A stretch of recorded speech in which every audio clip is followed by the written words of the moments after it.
Hello guys, ഞാൻ അശ്വിൻ. അപ്പോൾ guys നമുക്കിന്നൊരു പാസ്ത ഉണ്ടാക്കി നോക്കിയാലോ. അപ്പോൾ അതിനുവേണ്ടി എടുത്തിരിക്കുന്നത് വാവു എന്ന് പറഞ്ഞിട്ട് ബ്രാൻഡിൻ്റെ ഒരു ഇൻസ്റ്റൻറ്റ് പാസ്തയാണ്. ജസ്റ്റ് നമുക്കൊന്ന് ട്രൈ ചെയ്ത് നോക്കാം ഗൈസ്. അപ്പോൾ ഞാൻ പാൻ ഇല്ലാത്തതുകൊണ്ട് ജസ്റ്റ് ഒരു സ്റ്റീലിൻ്റെ പ്ലേറ്റാണ് എടുത്തിരിക്കുന്നത്.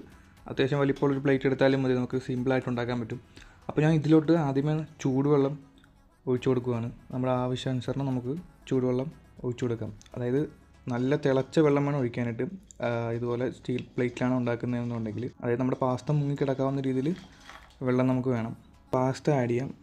പാസ്ത അങ്ങനെ ജസ്റ്റ് ഇട്ട് കൊടുത്ത് മുങ്ങിക്കിടക്കുന്ന രീതിയിൽ സെറ്റ് ചെയ്താൽ മതി. അപ്പോൾ ഈ ഓപ്ഷനൊക്കെ ഈ ബാച്ചിലറായിട്ട് റൂമിലൊക്കെ താമസിക്കുന്നവർക്കും അല്ലാത്തുള്ളവർക്കൊക്കെ ജസ്റ്റ് പെട്ടെന്ന് സിമ്പിളായിട്ട് ട്രൈ ചെയ്യാൻ പറ്റുന്നൊരു കാര്യം തന്നെയാണ്. ഈ പാസ്തയുടെ ഒപ്പം തന്നെ കുറച്ച് മസാലയും സോസൊക്കെ ഉണ്ട്. ഇതാണ് സീസണിങ് പൗഡർ. പിന്നെ അതുപോലെ മീറ്റ് ചങ്ക്സ് എന്ന് പറഞ്ഞിട്ട് ഒരു പൗഡറുണ്ട്. അതുപോലെ പാസ്ത സോസും ഉണ്ട്.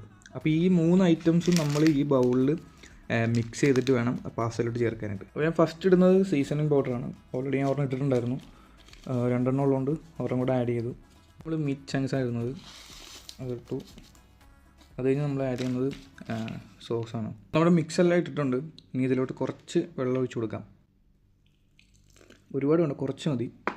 ജസ്റ്റ് നമുക്കൊന്ന് ഇളക്കിന്ന് യോജിപ്പിക്കാം. അപ്പോൾ ഏകദേശം ഈ ഒരു പരിവാകുന്നിടത്ത് നമുക്ക് നേരെ നമ്മുടെ പാസ്തയിലോട്ട് ഇട്ട് കൊടുക്കണം. ഇത് ഏകദേശം അല്ല, നല്ലപോലെ വെന്തിട്ടുണ്ട്. കണ്ടില്ലേ, ഈ പരുവത്തിന് വെന്തിട്ടുണ്ട്. അപ്പോൾ അതിൻ്റെ വെള്ളമൊക്കെ ഊറ്റി കളഞ്ഞു. ഇനി നമുക്ക് ഇതിലോട്ട് നമ്മുടെ മസാല ആഡ് ചെയ്യാം. ഇതിലോട്ട് നമ്മുടെ മസാല ആഡ് ചെയ്തു. ഇനി നമുക്ക് ജസ്റ്റ് ഒന്ന് ഇളക്കി കൊടുക്കാം. ഗൈസ്, അപ്പോൾ നമ്മുടെ പാസ്ത എല്ലാം സെറ്റായി. ഇനി നമുക്ക് ടേസ്റ്റ് ചെയ്ത് നോക്കാം. അപ്പോൾ ഞാൻ കുറച്ച് എടുത്തിട്ടുണ്ട്, കഴിച്ച് നോക്കാം.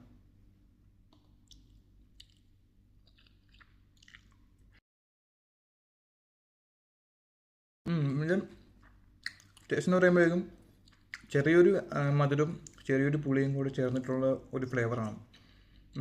അത് അധികം എരിവില്ല. കൊള്ളാം, നല്ല ടേസ്റ്റുണ്ട്. അപ്പോൾ വീഡിയോ ഇഷ്ടപ്പെട്ടെങ്കിൽ എല്ലാവരും ലൈക്ക് ചെയ്യുക, ഷെയർ ചെയ്യുക, സബ്സ്ക്രൈബ് ചെയ്യുക. അതുപോലെ നിങ്ങളുടെ നിയറസ്റ്റ് ഷോപ്പിൽ ഈ സാധനം ഉണ്ടെന്നുണ്ടെങ്കിൽ, അല്ലെങ്കിൽ ഈ പാസ്ത ഉണ്ടെന്നുണ്ടെങ്കിൽ ജസ്റ്റ് ഒന്ന് ട്രൈ ചെയ്ത് നോക്കുക. അപ്പോൾ അടുത്തൊരു വീഡിയോയിൽ കാണാം.